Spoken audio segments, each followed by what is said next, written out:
Hello, guys. Welcome back to another episode here on African Confessions. There is a message that I want to share with you guys, and this message it comes from a translation of a message that I received, and the message reads like this: Hello, my brother. How are you? Can you please post my own story as hidden identity? My brother, my story it goes on like this.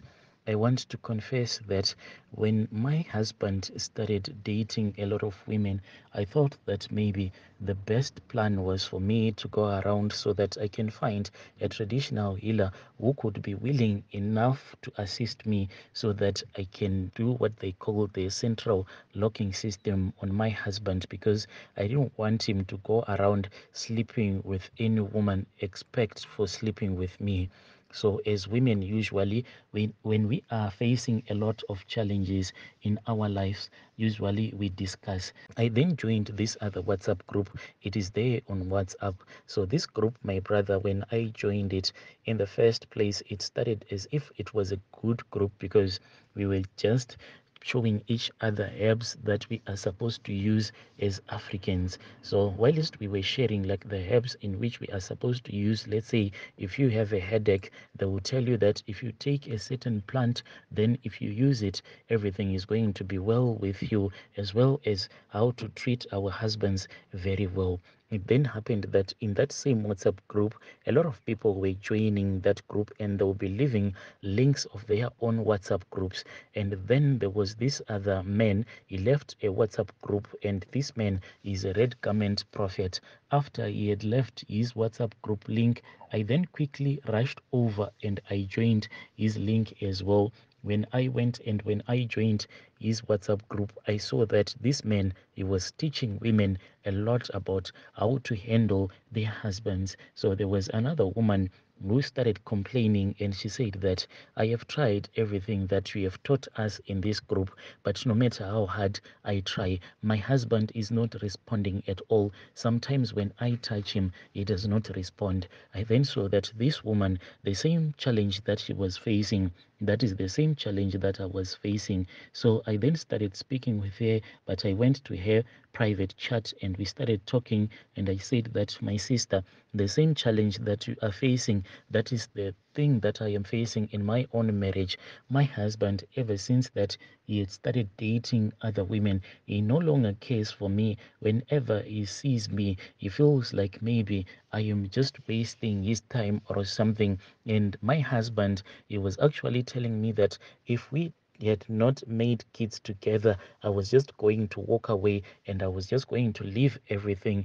And this thing, it pained me a lot because each and every time that he would be sleeping with me, he would say that I am just doing this so that you do not go around cheating on me. But as a woman, there was no way I could respond to him because I don't want him like to start beating me. That is why I just said he can just insult me, even though it hurts me a lot. But it was far much better to remain quiet. But the words were too toxic and they were destroying me each and every day. So when I had gotten this other sister from WhatsApp, each and every day when our husbands will be at work, we used to communicate a lot while we will be doing our chores in our houses. Then she would be calling me, or I'll be the one who would call her. I used to put on my earphones whilst I will be speaking with her so that it can be easier for me. We were really close, me and this woman. Then it happened that for a very long time, this woman was not on WhatsApp. So I thought that maybe something bad had happened to her. But when she came back online, I then said, Sister, where have you been? I have been missing you and I have been praying for you because I thought that maybe something bad had happened to you. When I said that I had been praying for you, she laughed so hard and she said, My dear sister. She used to call me a younger sister since she was older than I was. She then said that if prayer was working, all these years that my husband has been beating me and has been cheating on me, if prayer would work, the prayer would have worked on my husband. But I have seen that prayers alone cannot work because God can only help those that help themselves. I said, what do you mean, my big sister, when you say that God can only help those that can help themselves? She then said that All the while, when she was not online, she had visited this other uncle of hers. So whilst she was at her uncle's place, that was when she met a woman who assisted her. She was just another woman from that same village, but who knew a lot of herbs. So this woman taught her how to use those herbs against her husband so that the husband can no longer be cheating on her. And the way that she had been taught how to use those herbs, it was by making sure that the manhood will never have any strength if he tries to go out cheating. I was really excited at this good news. She even made a voice note whilst her husband was back from work just to show me how powerful those herbs were. I said, "So, what did you use when you were mixing those herbs?" She told me a lot of stories, and I was really interested. And she said, "Yes, I can try to have you contact this woman who was from their village." So we spoke after she had given me the numbers of that woman who was from her village. After we had spoken, that woman said that her charms are quite easy to use. All that was needed was for me to send her some money. So after my husband had given me a little bit of money, usually what my husband was doing at that time, if I would tell him that there was no food in the house, he would say that when it will be weekend, I would go to town so that I can do the grocery shopping. He had reached a point in his life whereby he was no longer trusting me, or he didn't want to be with me anymore, but he just said that I cannot be separated from you because we have children together. But he was no longer in love with me. So I spoke with that woman and I said, it might take me a very long time before my husband can give me the money, since he doesn't want me to touch his wallet and he doesn't want me to work because he wanted to control me, because he knew that if I was not going to work, he will be able to control me as he pleases. That woman said that she understands, and she told me that when she was married the first time, she was also going through that same process, and she then went around and she was taught how to perform those rituals whereby you can control your husband using those charms. And she was going to assist me, but at least she just needed a little bit of money so that she can place that money on the ground when she will be doing these rituals for me, because her ancestors will refuse to help me, because her ancestors will say, this one that you are asking us to help, she is not even our relative, she is not even our blood, so you want us to work for free. The things of the spirit, they are quite different from the way that we operate, so they cannot accept a negotiation. The price that they would have set, that is the price that they would demand from you. She told me that at least if you can get something like 16 to 17 US dollars, that will be fine. So what I will do is that when my husband would give me something like 20 rand to buy bread and to buy something for the to buy bread or to buy something for the afternoon so that I can cook with the kids, what I'll do is that I'll just go and I'll buy some tomatoes, even tomatoes for 2 rand. Then I would come and I would prepare soft porridge and I would eat the porridge with the tomatoes because I was trying to save.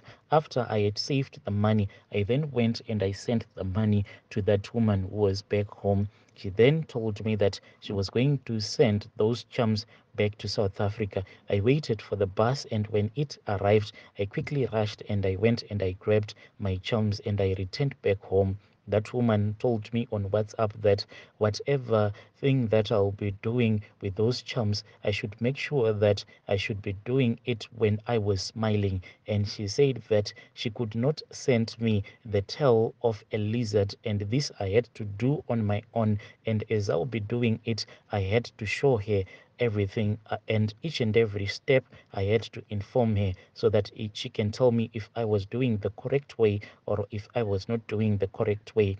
To me, this was quite easy. When I arrived back home, I laid a trap. You know, there are those lizards that just hang around the houses whilst they are just basking. There are those lizards that usually hang around the houses. I then trapped one of them. After I had trapped it, I then cut off the tail.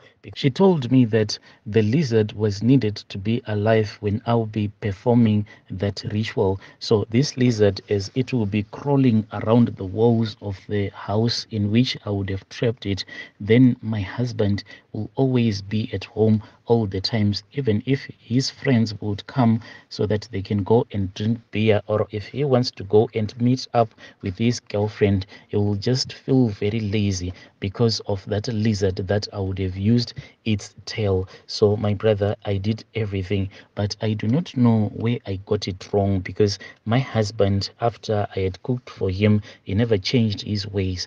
I then spoke again with that traditional healer from our country. After I had spoken with her, she said that maybe I had gotten it wrong, but there was a plan B. She said, "Do not worry, my child, do not worry, because I am going to get it sorted out." The next time around, when I was on my periods, she told me that I was supposed to consult with her. This we did in the evening. When my husband was in the house, I then went outside and I called her. And my husband at that time, he didn't even care about me.